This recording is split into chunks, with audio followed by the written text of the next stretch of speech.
Senhor esteja convosco. Ele está no meio de nós. Proclamação do Evangelho de Jesus Cristo segundo Lucas. Glória a vós, Senhor. Naquele tempo, os publicanos e pecadores aproximavam-se de Jesus para o escutar. Os fariseus, porém, e os mestres da lei criticavam Jesus. Este homem acolhe os pecadores e faz refeição com eles. Então Jesus contou-lhes esta parábola. Se um de vós tem 100 ovelhas e perde uma, não deixa as 99 no deserto e vai atrás daquela que se perdeu até encontrá-la? Quando a encontra, coloca-a nos ombros com alegria e, chegando em casa, reúne os amigos e vizinhos e diz: alegrai-vos comigo, encontrei a minha ovelha que estava perdida. Eu vos digo, assim haverá no céu mais alegria por um só pecador que se converte, do que por 99 justos que não precisam de conversão. E se uma mulher tem 10 moedas de prata e perde uma, não acende uma lâmpada, varre a casa e a procura cuidadosamente até encontrá-la? Quando a encontra, reúne as amigas e vizinhas e diz: alegrai-vos comigo, encontrei a moeda que tinha perdido. Por isso eu vos digo, haverá alegria entre os anjos de Deus por um só pecador que se converte. Palavra da salvação. Glória a vós, Senhor.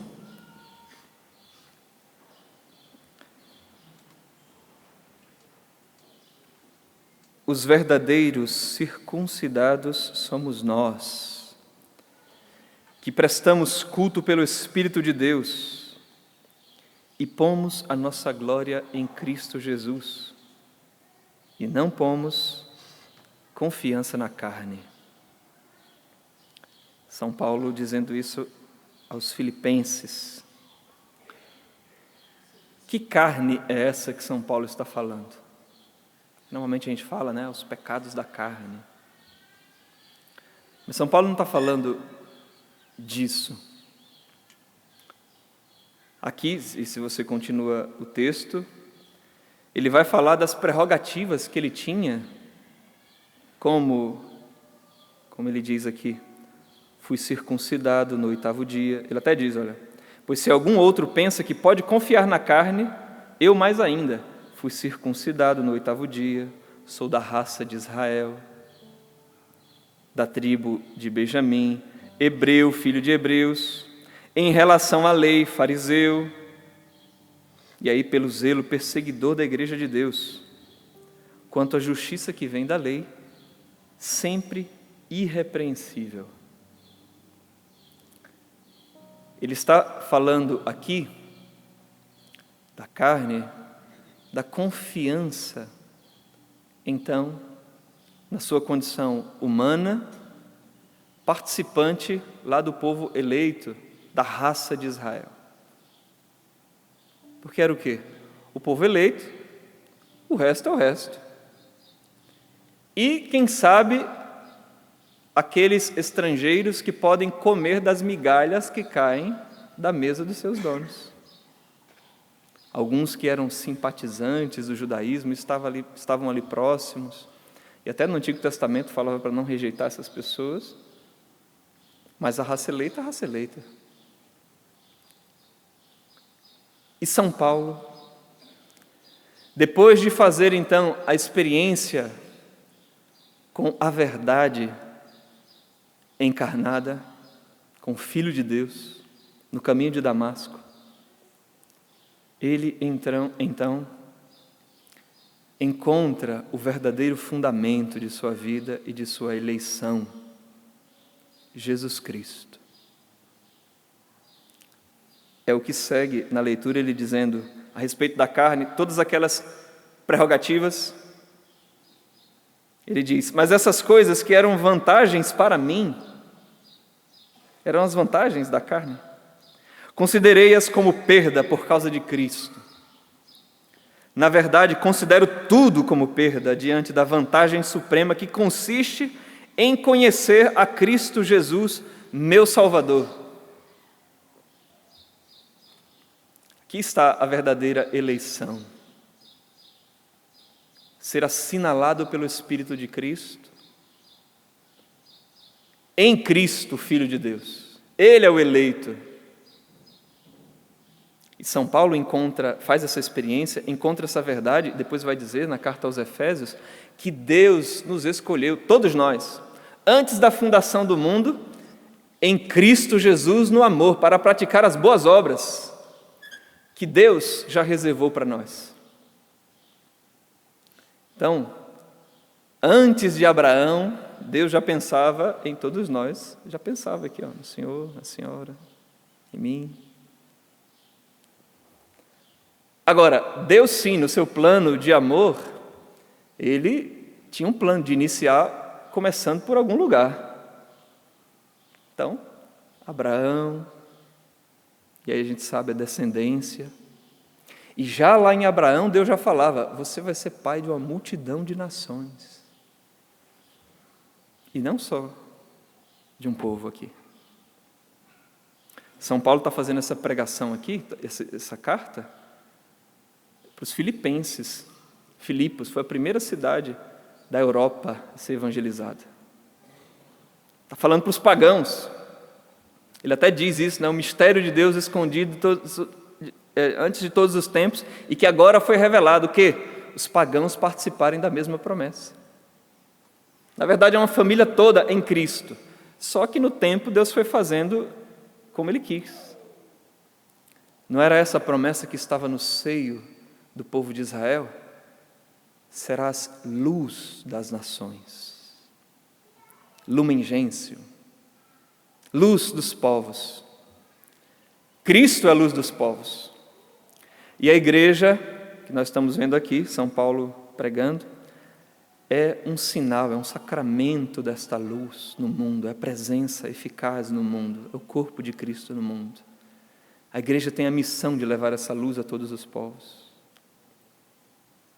Não só aquela raça,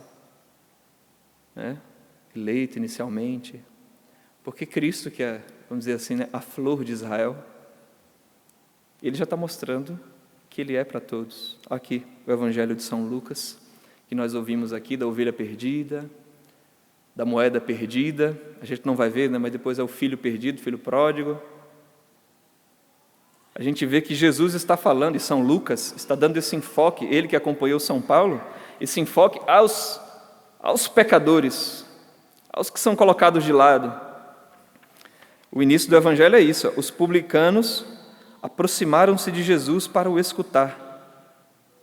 Os fariseus, então, nossa, esse homem aí acolhe os pecadores? Então Jesus começa a dizer, então, da ovelha perdida e da moeda perdida. Se tem alguém que está perdido, se tem uma ovelha perdida, você não vai atrás? Jesus veio atrás. E essa é a nossa missão. Como batizados, participantes da vida de Jesus, ir atrás. A missão da igreja. São Paulo e os primeiros cristãos pegam um mundo que não era cristão. Não tinha gente assim, era Jesus, os apóstolos, depois os discípulos que estavam ali foram se convertendo, não tinha. Então eles tinham um mundo inteiro para levar a boa nova e tornar esse mundo cristão. Nós também temos essa missão. Hoje a gente já tem, países que têm uma maioria cristã, outros não. Até estava conversando com um rapaz que vai para a missão, no Paraguai, uma missão da Canção Nova, e ele estava estudando sobre o Paraguai, e ele dizendo, olha lá, ele falou 93% de cristãos, a maioria católicos. Então está indo para esse ambiente. Mas nem todos os lugares são assim. Não é verdade? E nem todos os lugares, até se pode dizer o país cristão, mas nem todos os lugares as pessoas vivem ou têm uma cultura totalmente impregnada pelo Evangelho. A gente experimenta a secularização, a paganização. Então, nós também, como São Paulo e os apóstolos, temos um mundo todo para a gente proclamar o Evangelho. E aí não fique pensando só em São Paulo. Você. Qual é o teu raio de ação? Talvez primeiro seja a família. Antes da família, teu próprio coração. Viver isso que São Paulo está dizendo aqui, ó, tudo que era vantagem para mim foi perda diante do conhecimento de Jesus. Eu posso dizer isso? Você pode dizer isso, que tudo que você conquistou também, diante de Cristo, não que seja ruim as coisas, mas elas são mais do que Cristo? As tuas prerrogativas, do que você conquistou na sua vida, da sua honra, da sua história, o que elas são diante de Cristo? Ofuscam a Cristo? Ou elas realmente são ofuscadas ou relativizadas diante de Jesus Cristo? O teu nome. Mas eu diante das pessoas, não posso, né? Então, para levar o nome de Jesus com eficácia, nós não podemos esquecer o segredo de toda evangelização, o segredo de São Paulo, que é o conhecimento de Cristo. São Paulo teve um encontro com Cristo e alimentou esse encontro com Cristo. Então, meus irmãos, se posso dar um conselho ame a Cristo, esteja com Cristo, conheça a Cristo, deixe que Ele tome todos os espaços do seu coração, que Ele pegue para Ele o que Ele quiser, que Ele tome a sua vida como quiser. São Paulo tinha a carreira dele, e Deus não desprezou muitas coisas dele, mas orientou e apontou qual eram então os pontos fortes aos quais ele devia se dedicar. E aí ele meteu as caras ali e foi com tudo. Mas tinha uma força que o impulsionava, que era Cristo e o Espírito de Cristo.